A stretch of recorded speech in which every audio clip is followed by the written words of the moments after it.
And they'll even eat birds. Here you got a robin on a nest. Fisher would be happy to eat that robin or its eggs. There are reports in Wisconsin of fishers raiding goshawk nests for the eggs or chicks. That's a challenge, boy.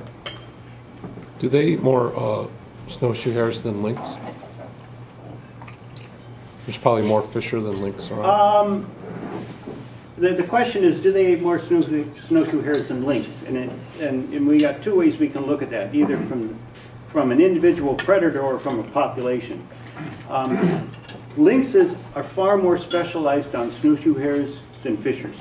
Fishers are actually generalist predators, and the reason they hunt snowshoe hares is because they're abundant, and they're relatively easy to catch, and they're pretty good size. It takes a lot of mice to make up a snowshoe hare. And fishers are good at foraging in the habitats where snowshoe hares are abundant. So they do emphasize snowshoe hares, but boy, they're happy to catch squirrels and grouse and mice and all the other things too. Whereas lynxes are really specialists on snowshoe hares, and over 90% of what they eat is snowshoe hares. Now, which one has the biggest effect on the snowshoe hare population will depend on whether there are more lynxes around or fishers. Yes? Do they ever resort to eating grubs? I expect they do. That doesn't show up very much in diet studies because those are pretty well digested and you can't see it very much. Sometimes they've been reported to eat fruit and nuts, but some work suggests that it's only the juveniles who are just starting to, just starting out on their own, learning how to hunt, are the ones that are more likely to eat fruit. The reason I asked was I was observing one without him knowing I was there. Mm-hmm. I was up on the hill here, and I was watching him, Mm-hmm. and he was doing exactly what you're saying. Went down the top of the log, around the log, in the log, Mm-hmm. and me not knowing what he was up to, I was just watching, So I was thinking, oh, he must be looking for grubs or mice or whatever, But the reason I was asking if they got into grubs was through the fact that when they go into the log, would they take advantage of other food? If they find a big beetle larvae, they'll eat it. Yeah, but they generally don't forage for them because they're not as good at getting them out of logs as a number of other critters are, and they're really good at finding snowshoe hares. Okay, but you really can't talk about fishers and what they eat without talking about porcupines. Snowshoe hares may be the food they eat the most here, but porcupines is what they're known for eating. And well, you can't talk about fishers and porcupines without talking a little bit about porcupines. Porcupines are really neat critters. I mean, they got this beautiful black, soft muzzle. That's just a velvet muzzle. They got these black eyes. They're sort of Bambi eyes. They're just really, really cute faces. They got fur all the way along their muzzles. They don't have a patent leather nose like a dog or a cat. They got fur all across the muzzle. They're just really, really pretty critters. They spend a good bit of their lives in trees, even little ones. And they have a very different life history from fishers. They are born with quills. Breeding season is in the fall. They're born about the same time, a little bit later usually than fishers. Newborn porcupine is about this big around. It's dark, black, doesn't have the contrasting colors of the white and black on the quills of adults. The quills are about a centimeter and a half, about a half an inch long. They're small, they're really thin, but they're effective. It takes about a half hour for those quills to dry, and at that point, that baby porcupine is ready to go. They can eat solid food when they're born because of the long gestation time. It's about a 6-month gestation time. But they nurse, and they nurse for 6 to 8 months. But during that time, they eat more and more solid food. But they can eat some solid food. So you see, here we got a porcupine and a fisher that are about the same age. And they're very, very different. Concy and I would get up in the middle of the night to bottle feed our fishers. And this porcupine thought that was pretty cool. And she'd get up and she'd come waddling out of her box and come across the floor and wrap around an ankle, you know, and then start to chew on the ankle bone. And well, you don't just knock a porcupine off. And she knew that, you know, so she had a great time. She'd come up honking, you know, really cute little critters. You can see they're black, exploring the house, up on a log, friends with everybody. Okay, studying porcupines.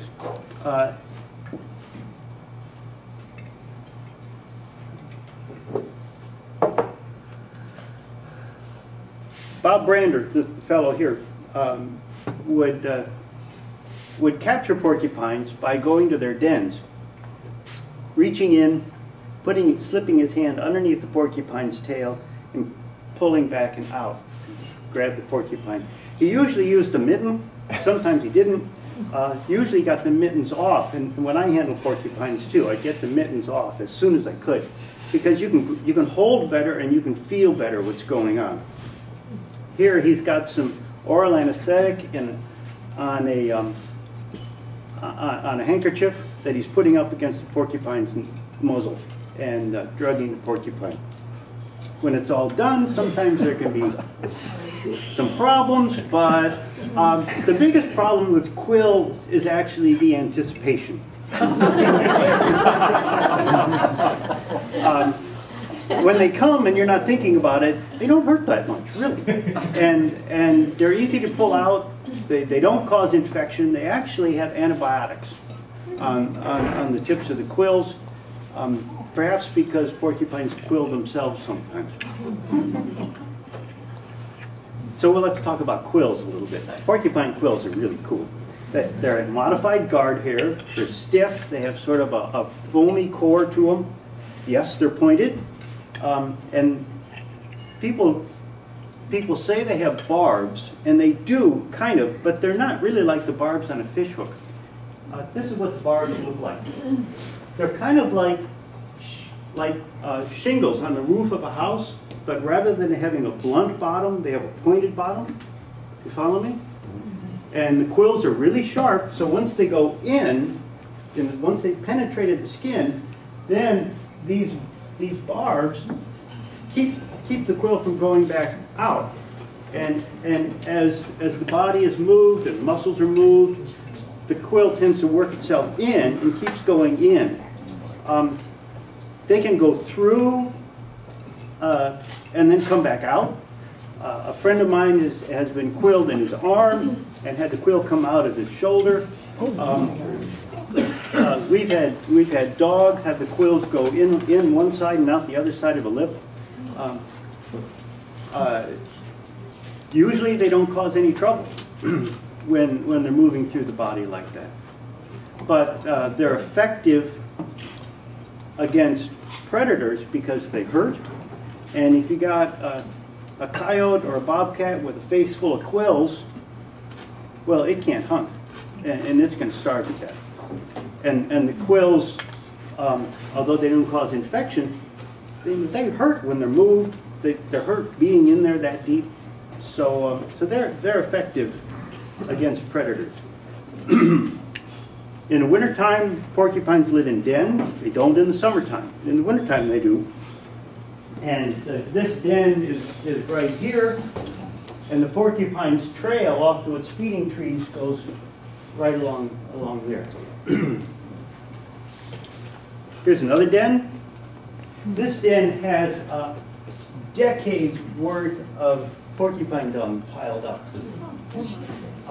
Porcupines spend all winter sitting on a pile of porcupine dung. I got to wondering whether there's some decomposition in that porcupine dung that might be warm, that would be a benefit to a porcupine during the wintertime. So I got a bunch of thermometers and went to a bunch of porcupine dens, and I took measurements in the dung and in the den above the dung and up inside the den and outside, and I found out that that pile of dung is just as damn cold as everything else. So they sit there because it's safe. So here's the same den a couple years later. Porcupines will also den in small rocky caves. Porcupine is right down in here, and its trail to its feeding trees goes off there. Now, in a den, a porcupine is absolutely safe, except for from crazy researchers who come and grab them by the tail. Here, that's the porcupine's tail. They spend all winter with the tail facing out. And anything that comes to that den is greeted by a porcupine's tail, which means that nobody stays long to greet. They just take off and go someplace else. But porcupines have to eat. And during the wintertime, their major foods are the inner bark, the cambium layer of the bark of small branches on conifers. Around here, their preference is for white pines. In the UP, where I was working on fishers in the 70s, their preference was for hemlock and white pines. And here you can see a small stand of hemlocks where a porcupine, excuse me, has been trimming branches and letting the tips drop down and then eating the cambium layer on the thin branches just back from the needles. And it's really easy to see a feeding patch. You know, what trees the porcupines are eating, because during the wintertime, there's this layer of needles and branches on the ground. About this time of year, when sap starts to flow, they really like the inner bark of sugar maple. Not surprising. And the inner bark of yellow birch, too. Now, fishers need to find porcupines on the ground.